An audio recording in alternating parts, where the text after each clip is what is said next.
ben voilà. Merci Jean-Jacques. Bon, on est en Belgique, vous l'avez remarqué avec le temps. Tiens Jean-Jacques, est-ce que vous savez quel est le point commun entre la Mirai, voiture à pile à combustible, et le Menkenpis à Bruxelles?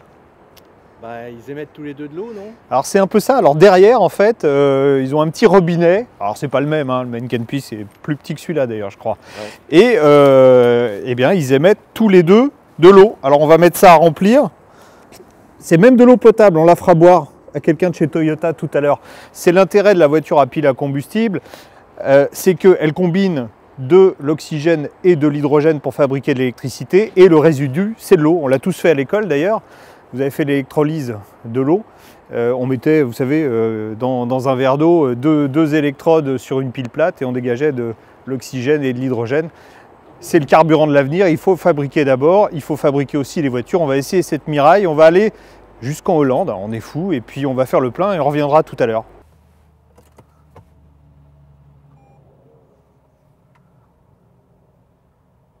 À l'intérieur, la Mirai n'a rien d'un vaisseau spatial, c'est même un peu presque commun pour ceux qui sont habitués au modèle hybride de chez Toyota. On a l'impression d'être dans une Prius 3. Il faut dire que cette voiture, finalement, c'est une voiture électrique.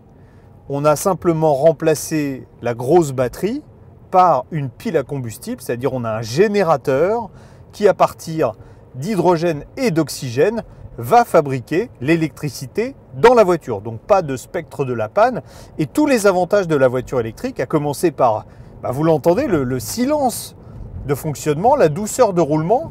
Et puis cette voiture, même si elle est très lourde, marche plutôt pas mal, avec des accélérations qui sont celles d'une bonne berline avec un moteur 2 litres. Non, c'est plutôt agréable à rouler, c'est vrai, les commandes sont douces. Bon, en reprise, on sent quand même que le poids est conséquent, hein. On est pratiquement à 1,8 tonne. Donc c'est vrai que là, on est à 120 km/h sur l'autoroute en Belgique. Au moment où on accélère, non seulement il y a un tout petit temps de réaction, en fait, le temps que la pile à combustible arrive à délivrer sa puissance maximale, et puis il y a le poids qu'il faut entraîner, donc c'est un petit peu moins vif que pourrait l'être une voiture électrique avec une batterie. Mais il faut vraiment être un spécialiste pour arriver à déceler la différence. Si la Mirai offre les qualités d'une voiture électrique, elle n'en a pas les défauts. On aurait pu faire 500 km, on ne les a pas fait. 500 km avec 5 kg d'hydrogène. Alors pour vous donner une idée du rendement, 1 kg d'hydrogène en énergie, c'est à peu près 3 litres d'essence. Ça veut dire une consommation réelle, là on ne parle pas de chiffre de normalisé, une consommation réelle de 3 litres au 100 km. Et surtout par rapport à une voiture électrique, l'avantage c'est qu'on fait le plein comme si on avait une voiture essence, enfin pratiquement, ça va être aussi rapide. On va faire le plein d'hydrogène plus vite qu'avec une batterie.